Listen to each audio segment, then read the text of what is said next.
pwede bang ma-impeach si BBM ng dahil dito at ano ang kanilang mga pananagutan at paano ang proseso na ito kung mangyari man ang impeachment na ito. Talakayin po natin yan ngayong umaga. Sa aspeto po ng pananagutan doon sa Criminal Act of Kidnapping, yung kaso na yan ay inaaresto pa lang si Rodrigo Duterte doon sa eroplano, ay sinabi na agad niya kung ano yung posibleng kaso ng mga aaresto sa kanya. Sinabi na niya that is serious illegal detention.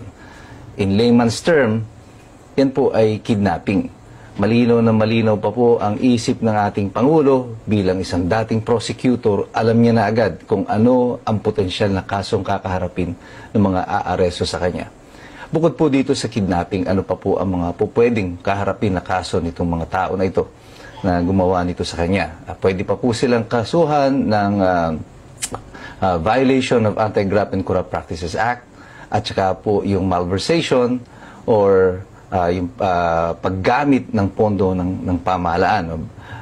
Bakit ko po sinabi pati yung kaso ng malversation other than the Anti-Graft and Corrupt Practices Act? Meron pong isang importanteng tanong akong hinihintay noon dito sa investigasyon sa Senado na sa tingin ko hindi nasagot ng maayos.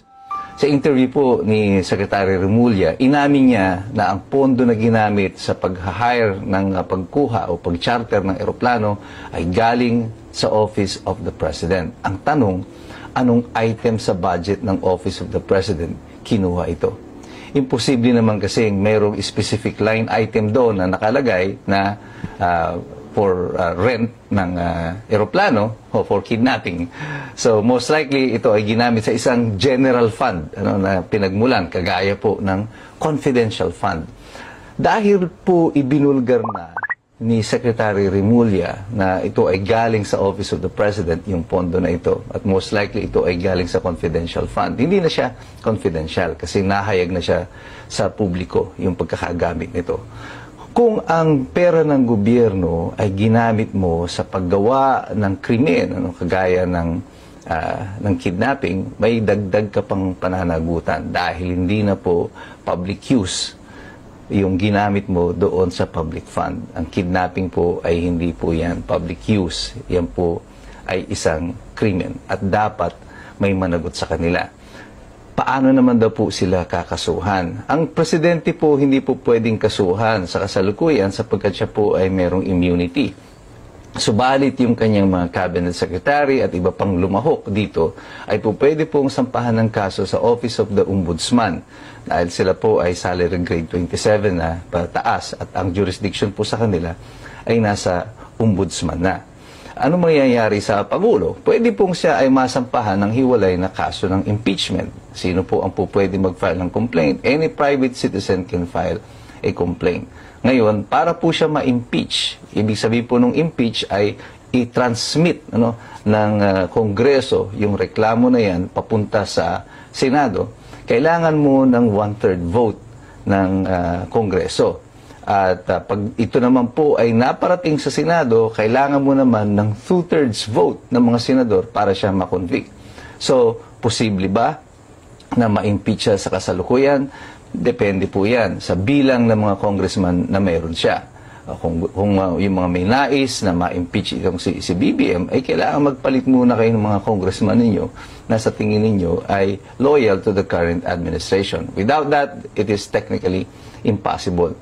Pero ang kailangan mo lang naman is a 1/3 vote from the Congress.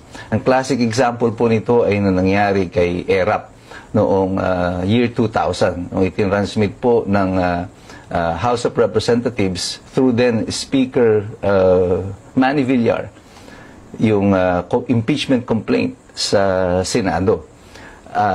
Natunugan na po ng mga kakampi noon ni ERAP na itatransmit nila yung resolution transmitting the complaint, endorsing the impeachment complaint to the Senate. Kaya nung araw na yon ay tatanggalin na sana si Speaker Villar, Manny Villar, sa pagka-Speaker of the House para hindi ma-transmit yung complaint. But in a brilliant move, si Manny Villar did the unthinkable. Siya ang nag-open ng prayer in Congress And before makapag-act yung makapaggawa ng manifestation ang mga kampi ni Erap Estrada, dire-diretso mula sa kanyang pagdarasal ay diniklara niya ang transmittal ng impeachment complaint, which was signed only by 1/3. Mga 75, 74 lang yata sila noon na pumirma. Itransmit na agad ito sa Senado. At dito po yung classic objection ni Digdagin de Langalen na patuloy na nag-o-object habang nagsasalita si Speaker Villar. And rightfully so, after na i-transmit ito officially ng House sa Senado, ay bumaba si Manny Villar as Speaker of the House. So ibig sabihin nito, kahit majority ng congressman ay nasa kanila, for as long as you have this 1/3 vote, pwede po na mai-transmit ang impeachment complaint sa Senado. But reality will dictate. Ito ang katotohanan. Unless there is a drastic change in the Constitution or yung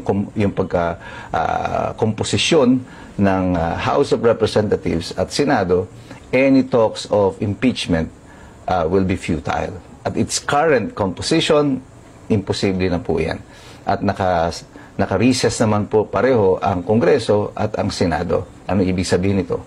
Ang eleksyon na ito, kung matuloy man po ito ang magdidikta ng kung saan papunta ang administrasyon na ito at ang ating bansa.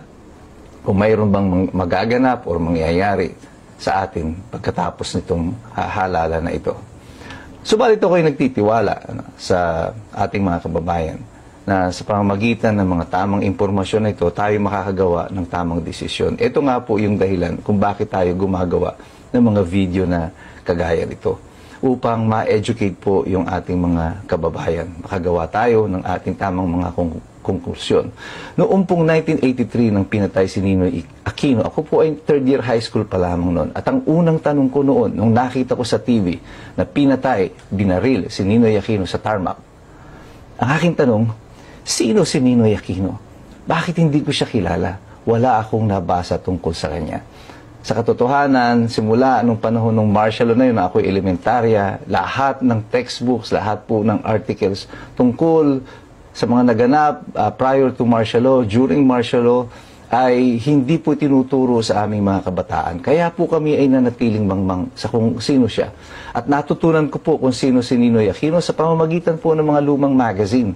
Doon po sa bahay ng lolo ko, may mga nabasa akong lumang magazine ng reporter. At doon ko po inaral kung sino si Ninoy Aquino, kung ano yung first quarter storm, ano yung naganap, yung mga rally. At dito ko napatunayan talaga that history is written by the victors. Sa kasalukuyan po, mahirap pong gawin iyan ng mga namumuno na itago pa ang katotohanan with the advent of the internet at marami pong mga tao ngayon na naghahayag. At sumasali po tayo dito ngayon sa nagpapahayag